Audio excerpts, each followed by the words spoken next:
Hello दोस्तों, कैसे हैं आप लोग। मैं हूं आयुष और स्वागत है आपका रीकेप एनिमे में। तो आज हम स्टार्ट करेंगे वन पंच मैन को। और ये एनिमे कितना अच्छा है मैं आपको बता नहीं सकता, साथ ही ये मेरा पर्सनल फेवरेट भी है। तो चलिए बिना वक्त को बर्बाद किए एपिसोड 1 को शुरू करते हैं।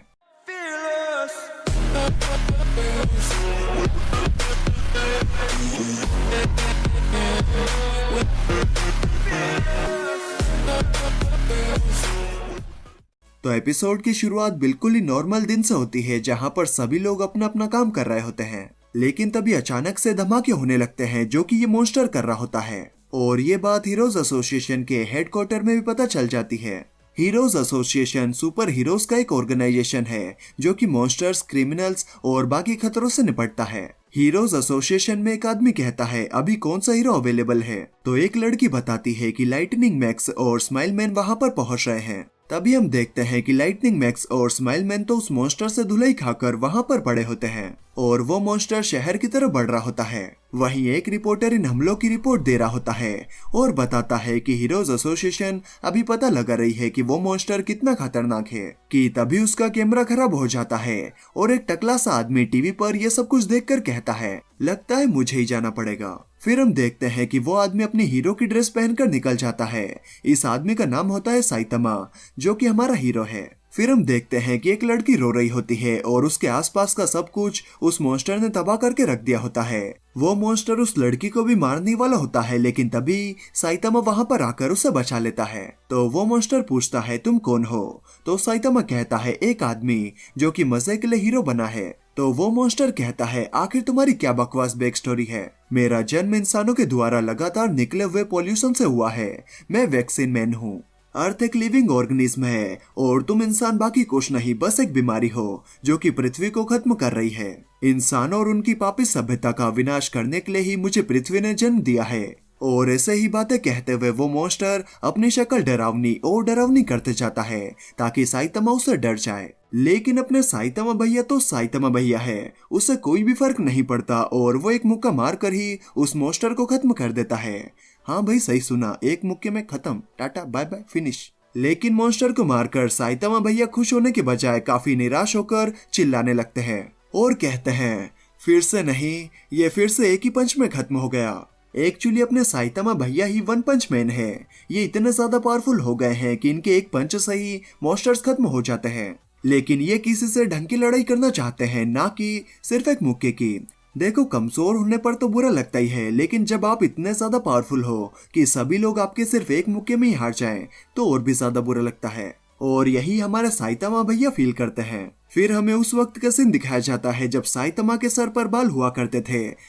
मेरा मतलब 3 साल पहले का आगे हम देखते हैं कि साइतामा कहीं पर जा रहा होता है, तभी क्रेबलेंट उसके सामने आकर खड़ा हो जाता है, जिससे सभी लोग डर कर भाग रहे होते हैं। वो साइतामा से कहता है क्या तुम नहीं भागोगे, और साइतामा के कुछ भी न कहने पर वो कहता है मैं पक्का कह सकता हूँ कि तुम्हारी नई नई जॉब लगी है और तुम अपने काम से अभी से ही थक चुके हो।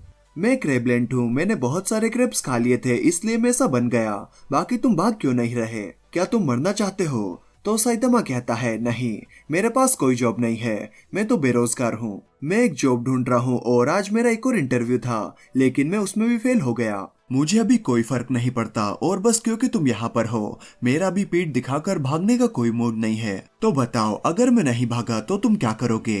तो क्रेबलेंट कहता है हम दोनों ही एक जैसे हैं, हम दोनों की जिंदगी झंड है, इसीलिए मैं तुम्हें छोड़ देता हूँ। बाकी अभी मैं एक लड़के को ढूंढ रहा हूँ जिसकी चिन बहुत बड़ी है, और जब मैं उसे ढूंढ लूंगा तो मैं उसके हाथों को उखाड़ कर फेंक दूंगा। यही कहते हुए क्रेबलेंट वहां से चले जाता है। फिर रास्ते में साइतामा को वो बड़ी चिन वाला लड़का दिखाई देता है, तो वो सोचता है अगर क्रेबलेंट ने इस बच्चे को देख लिया तो वो इसे मार देगा। तो साइतामा उससे पूछता है क्या तुमने क्रेब मॉन्स्टर के साथ कुछ किया है। तो वो लड़का कहता है हाँ, वो पार्क में सो रहा था तो मैंने उसके सीने पर अपने मार्कर से निपल बना दिए। ये सुनकर साइतामा को पूरी तरीके से विश्वास हो जाता है कि वो क्रेबलेंट इसी बच्चे को ढूंढ रहा है। तो साइतामा सोचने लगता है कि वो इस बच्चे को कैसे बचा सकता है, लेकिन बाद में वो सोचता है कि ये बच्चा बहुत ही बुरा दिखता है, मुझे बस अपने काम से काम रखना चाहिए। आखिर इस बच्चे की किसे पड़ी है। लेकिन तभी वो क्रेबलेंट वहां पर आ जाता है। जिसके बाद वो उस लड़के पर अटैक कर देता है, लेकिन साइतामा उस लड़के को बचा लेता है और सोचता है आखिर मैं क्या कर रहा हूँ। फिर साइतामा उस बच्चे को भागने के लिए कहता है तो वो बच्चा कहता है नहीं मैं नहीं भाग सकता, उसके पास मेरी बॉल है। तो क्रेबलैंड उस बच्चे की बॉल फोड़ देता है और साइतामा से कहता है क्या तुम सच में इस बच्चे को बचाने की कोशिश कर रहे हो? तो साइतामा कहता है क्या तुम इस बच्चे को सिर्फ एक प्रैंक के लिए मार दोगे? तो क्रेबलैंड कहता है मैंने पहले भी बहुत लोगों को मारा है, जो भी मेरे लुक्स को लेकर मजाक बनाता है उसे कीमत चुकानी पड़ती है। और इस बच्चे ने तो मेरे सीने पर परमानेंट मार्कर से निप्पल बनाए हैं जिन्हें मैं मिटा भी नहीं सकता, और अगर तुम मेरे रास्ते में आए तो तुम कभी भी कोई भी जॉब इंटरव्यू नहीं दे पाओगे। तो साइतामा हंसने लगता है और कहता है तुम मुझे उस विलन की तरह लग रहे हो जिसे मैं बचपन में कार्टून में देखा करता था। तो क्रेबलैंड साइतामा को दूर फेंक देता है, फिर उस लड़के को मारने वाला होता है कि साइतामा उस पर पत्थर फेंक कर मारता है और कहता है रुक जाओ, मैं तुम्हें इस बच्चे को नहीं मारने दे सकता जबकि आबादी पहले ही कम हो रही है।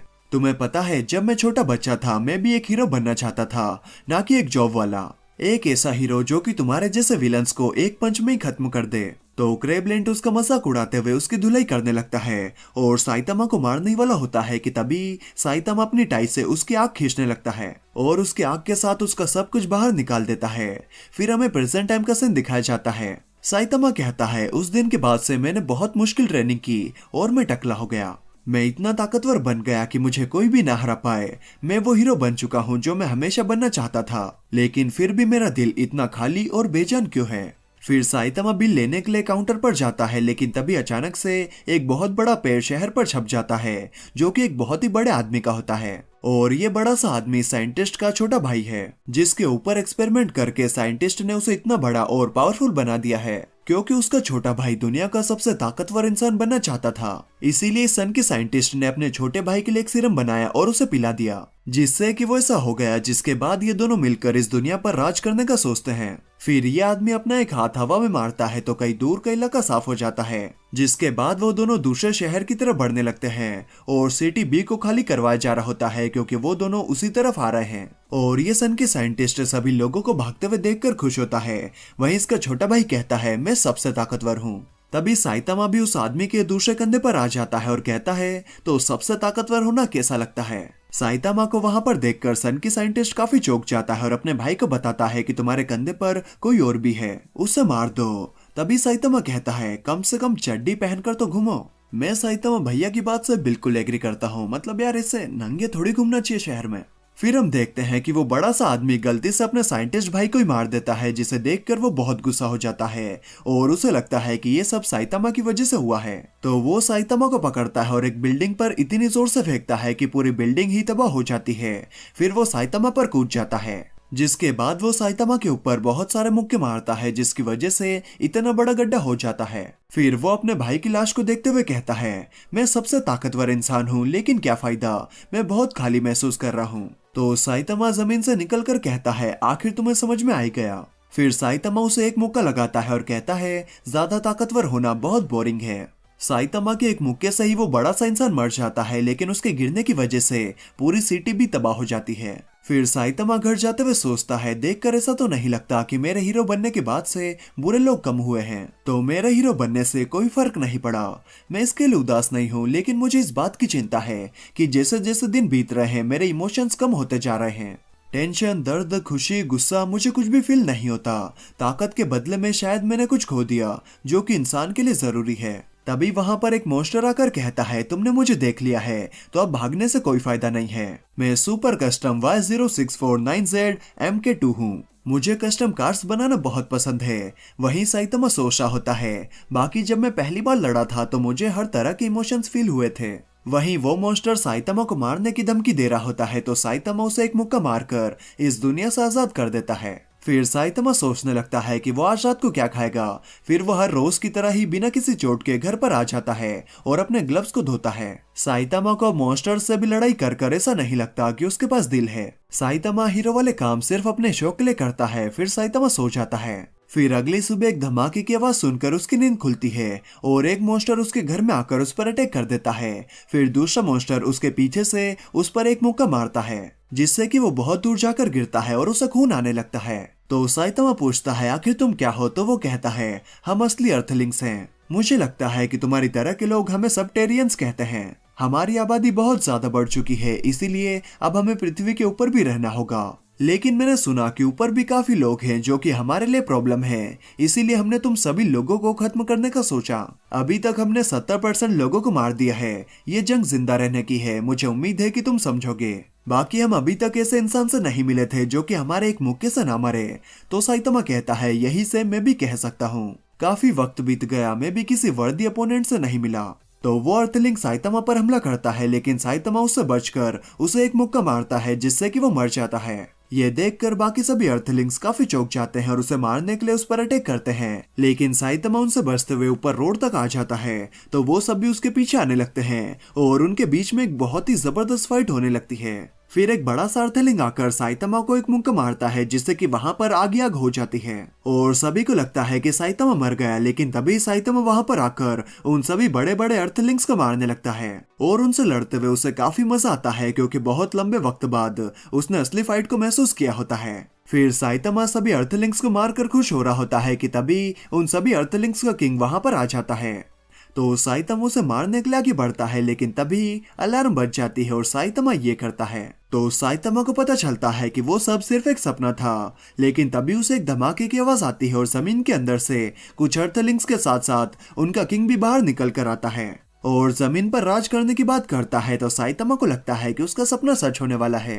तो वो अपने अपार्टमेंट से कूदकर अर्थलिंक के सर पर आकर लात मारता है और खुश होकर लड़ाई के लिए तैयार हो जाता है, लेकिन वो सब सॉरी कहकर वहां से भाग जाते हैं, जिससे कि साइतमा का लड़ने का सपना टूट जाता है। फिर वो अपने पाले हुए कैरेक्टर से कहता है, मैं ज्यादा ही ताकतवर बन गया। मुझे इस एपिसोड में सबसे बढ़िया सीन वो लगा जब साइतमा इतनी उम्मीद लेकर अर्थलिंक से लड़ने के लिए आता है और वो सब वहां से भाग जाते हैं। इस एपिसोड में आपका बेस्ट सीन कौन सा था, मुझे कमेंट करके जरूर बताएं। और अगर वीडियो अच्छी लगी तो यार एक लाइक तो बनता है, और यहाँ तक आए हो तो वीडियो तो अच्छी लगी होगी यार, तो सब्सक्राइब भी कर लेना।